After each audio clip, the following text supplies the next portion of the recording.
my story, okay? So my story is this. When I was younger, I was not going to go to the hospital for anything. There was nothing, if I got scratches or a sniff or something. Basically, it was emergency room medicine. If it was just so dire that you had to go to the emergency room, then okay, crap, I guess we have to go because it's going to be, it's going to hit the parents in the pocketbook.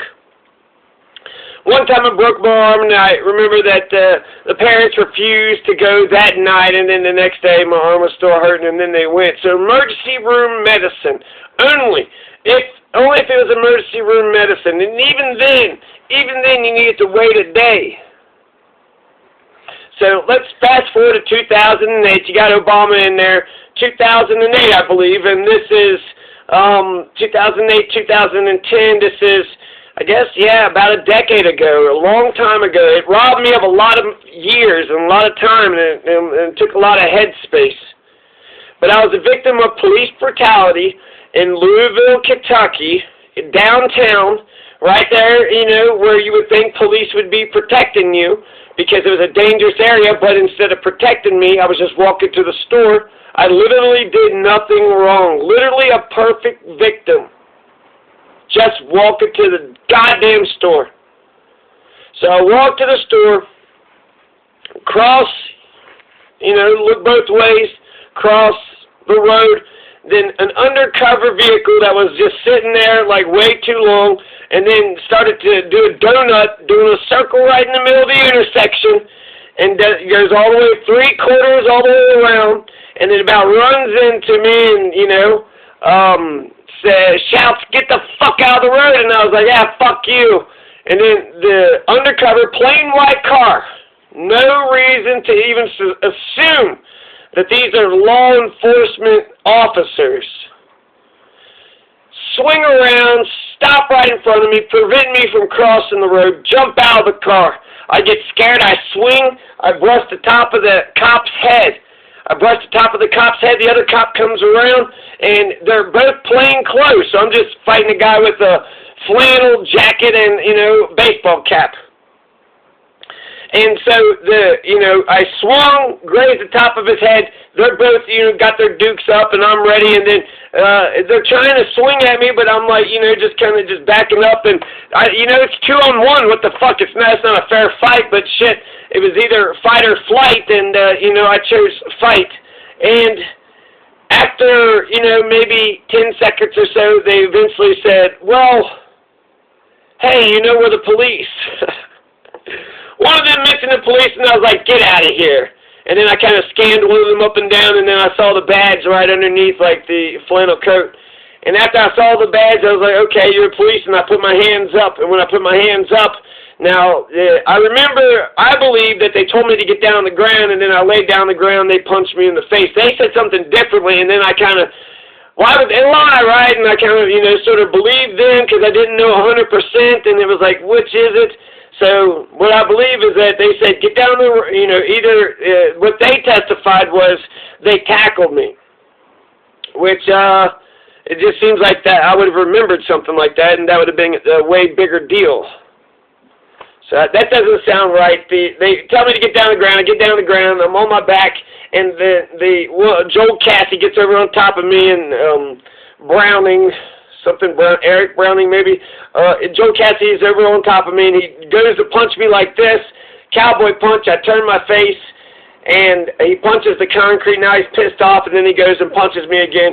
And basically, what the fuck? You're not allowed to resist, right? So I just sat there and let him punch me in my fucking nose.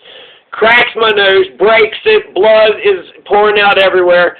And in the report, and then subdued the suspect. They were looking for a bank robber. That's what they said that they were, on the lookout for. That's why they were sitting at the corner of 4th and M Street. They were sitting at the corner of 4th and M Street for way too long at the stop sign for about a minute or some shit, and then they pull a fucking donut.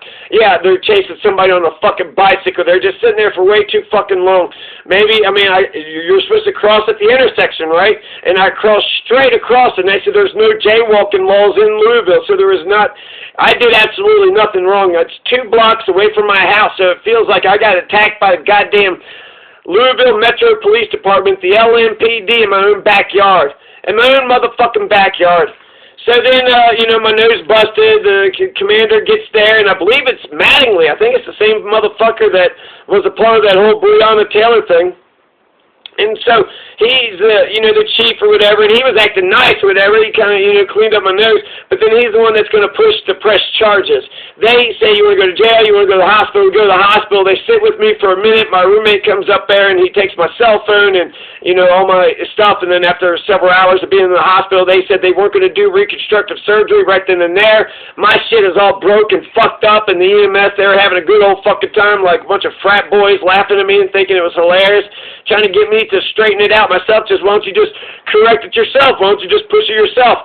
A fucking professional surgeon wouldn't do the damn thing, but the EMS motherfucker said this, these people are psychopaths through and through, right? How come the medical industry, I thought they had a Hippocratic oath, you're supposed to be empathetic with the sick and the injured, and what the fuck?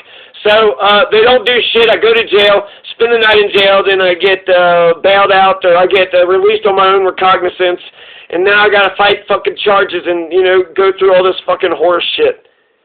So what does this have to do with health care? I never had health care, and so because Obama became president, he expanded Medicaid. And the governor at the time was a Democrat. It was Steve Beshear. Right now, baby Beshear Andy Beshear is the governor right now, who is the son of Steve Beshear. So Steve Beshear was actually one of the first people in the nation to implement Medicaid for everybody.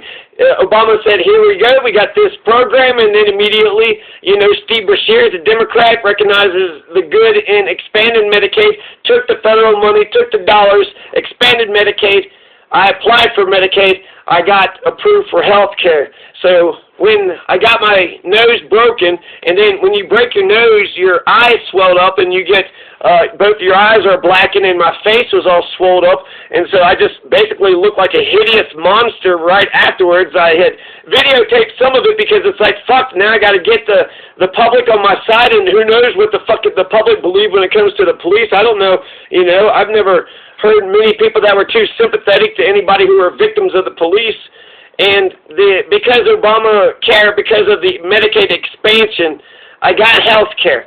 I was able to get 3 reconstructive surgeries, and because of Obamacare, because I had coverage, because I had Medicaid. So because I got approved for the Medicaid, all of it, so all the above. That's why I know how important Medicare is. I know how important health care is. My God, that would have been fucking bullshit. I'm the victim of the police, and now I got to walk around with a fucked up face. It wasn't so much, it does suck to be, I never felt like I was the prettiest person on the block, but it felt like I was ugly, because my God, my nose was all the way over here. And I also had breathing issues. I still have breathing issues today. So that's fucking bullshit. I didn't do a goddamn thing wrong. I'm the perfect victim. I wasn't running. There was no reason to suspect a fucking thing. I was walking across the thing. I said, fuck you, and they're police in their minds, but they look just like regular citizens. There's no way in the world anybody could have, when they jumped out of their car, they're cussing, they're fucking driving, erratic in the middle of the road in a dangerous neighborhood. Those are white trash thugs. Those are white trash thugs who are intent on hurting me, and they did hurt me. So my assumptions were correct. Fight or flight response was correct. The cops, the LMPD, they were the dangerous ones. And, I thought they were white trash thugs, and I was right, but they were white trash thugs, because they were the boys in blue. The boys in blue were fucking acting, just like the white trash thugs. That's bullshit. I lived in a dangerous neighborhood, so I gotta look over my shoulder for the white trash thug police and the white trash thug criminals. Motherfuckers, what the fuck is the point of, paying for the goddamn police if they don't serve and protect the community? That the folk who sold her that seat don't own that seat. It belongs to the people of Georgia, and the people of Georgia are coming to get their seat back. So that's Warnock in Georgia.